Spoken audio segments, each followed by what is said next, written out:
கோட்டேட் பாபக்யூ பண்ண போகிறோம். அதுக்கு ஃபஸ்ட்டு காஞ்ச மிளகாய், மஞ்சள், மிளகு, தனியா, சோம்பு, ஸ்டார் அனீஸ் சேர்த்து அதெல்லாம் அரைச்சிருவோம். அதில் உப்பு, இஞ்சி பூண்டு பேஸ்ட், கொஞ்சம் நல்லெண்ணெய் ஊற்றி மிக்ஸ் பண்ணிப்போம். அது அப்படியே ஆட்டு தலையில் நல்லா தடவிட்டு ஒரு 3 மணி நேரம் ஊற வைப்போம். 3 மணி நேரம் ஆயிடுச்சு.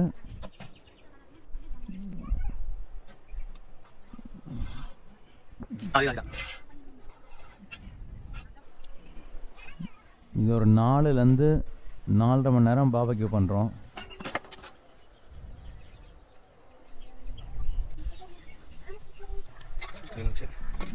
நாலு மணி நேரம் ஆச்சு. எப்படி வெந்திருக்குன்னு பார்ப்போம். சூடாக இருக்க மேலே வச்சுருவோம் ஒரு 1 ஹவர் ஆறத்துக்கு.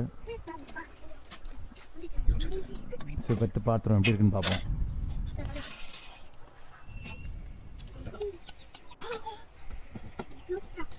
நல்லா பக்காவாக வந்துருந்தது. டேஸ்ட்டும் அருமையாக வந்தது.